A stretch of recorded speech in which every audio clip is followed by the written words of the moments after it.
बहुत सी माताएं कहती महाराज हमारे घर में बड़ा कलेश मचा है। कलेश होने का मूल कारण है भोजन। भोजन की शुद्धि नहीं होगी। आहार की शुद्धि व्यवहार को परिवर्तित करती है। आप जैसा आहार करोगे आपका व्यवहार वैसा होगा। आहार शुद्धि रखो, आप भोजन बढ़िया पवित्र पाओ। और जो भगवान को स्नान करके जल बचे उसका नाम है चरणामृत।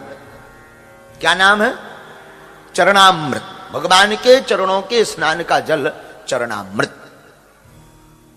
भगवान चरण श्री हरि चरणामृत होता है, गुरु चरणामृत भी होता है। गुरु के चरणों का जो जल हो वो गुरु चरणामृत। तो वृषणो पादोदकम पीत्वा, भगवान श्री हरि के चरणामृत को पान करने वाला पुनर्जन्म से बचता है। चरणामृत पाप से भी बचाता, ताप से भी बचाता और संताप से भी बचाता। तो ये ताप निवारक है चरणामृत।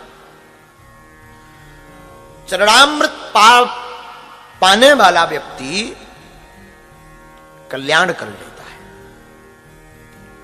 बड़े बड़े रुद्राभिषेक आप करो, पंचाभिषेक करो, दुग्धाभिषेक करो, जलाभिषेक करो, रसाभिषेक कर लो, परंतु जब तक आप चरणामृत पान नहीं करोगे, जो फल आपको बड़े बड़े रुद्राभिषेक, पंचामृताभिषेक, दुग्धाभिषेक से नहीं मिलेगा, वो आपको फल केवल और केवल भगवान के चरणामृत पान करने से प्राप्त हो जाएगा। इसलिए विष्णु पादोदकम पीत्वा, आप भगवान श्री हरि के चरणामृत का पान करो। देखो, एक है जलपान। जलपान जानते हो? जल को पीना जलपान। दुग्धपान, दधिपान, घृतपान, मिश्रित रसपान। लेकिन इस सबके ऊपर अगर कोई हमसे पूछे तो इन सबसे ऊपर है चरणामृत का पान। खूब आप 2-4 दिन में, 5 दिन में चरणामृत पान करो, विचार शुद्धि के लिए। चरणामृत विचार की शुद्धि लाता है, क्योंकि जिस विग्रह से चरणामृत निकलता है भगवान का उस विग्रह में प्रायः अंश होता है। तो भगवान से स्पर्शित होकर के चरणामृत का जो पान करता है उसके विचारों की शुद्धि होती है। विचारों की शुद्धि के लिए चरणामृत बहुत आवश्यक है।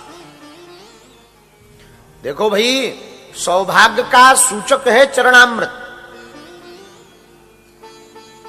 किसी भी मंदिर में आप सनातनी हिंदुओं के मंदिर में जाओगे तो सनातन के मंदिर में आपको कुछ नहीं मिलेगा। अब पहले तो ऐसी पद्धति थी, अब प्रायः लुप्त होती जा रही। पहले आप किसी भी सनातनी मंदिर में जाओगे, वहां प्रसाद मिले या ना मिले, भगवान का चरणामृत जरूर दिया जाता था। वो ब्राह्मण देवता 3 बार अपनी आचमनी से देते थे और हम लोग पान करते थे। चरणामृत पान करने का भी एक विधान है। हम लोग क्या करते हैं, ऐसे हाथ करते हैं, ऐसे पिएंगे और बालों में लगा लेंगे। बचा खुचा ऐसे सिर पे नहीं मल देते हैं, वो कोई शैम्पू नहीं है। बालों में लगाने से पुण्य क्षीण होते हैं। हम नहीं कह रहे, शास्त्र कह रहा है। जो चरणामृत का पान करके केस में लगाता है उसके पुण्य क्षीण होते हैं। और हमेशा चरणामृत खाली हाथ में नहीं लेना चाहिए। आपने पुराने साधु जितने भी देखे होंगे भारत के महात्मा, वो जब भी चरणामृत लेते हैं तो नीचे कपड़ा लगा लेते हैं, वस्त्र, फिर उसको पान करते हैं। बोले क्यों? तो ऐसी किंवदंती है, ऐसी साधुओं का मत है कि चरणामृत की बूंद भूमि पर नहीं गिरनी चाहिए। भगवान श्री हरि के चरणों का चरणामृत अगर उसकी बूंद जमीन पर गिर जाती है, उस बूंद को पान करने के लिए श्री हनुमान जी अपनी जिह्वा का उपयोग करते हैं। हनुमान जी महाराज अपनी जिह्वा, जीभ का उपयोग करते हैं, अपनी जिह्वा से उस बूंद को उठाते हैं। इसलिए बहुत गंभीरता पूर्वक आज की कथा श्रवण कीजिए। चरणामृत का पान, हाथ में नीचे पहले वस्त्र लगाइए, फिर ऐसे हाथ रखिए, उसके ऊपर फिर ब्राह्मण मंत्र बोल करके अकाल मृत्यु हरणम सर्व व्याधि विनाशनम विष्णु पादोदकम पीत्वा पुनर्जन्म न विद्यते ओम विष्णवे नमः। और फिर आप पान करें तो जो बचे वो नेत्रों में लगा ले, यहां हृदय में स्पर्श करा ले।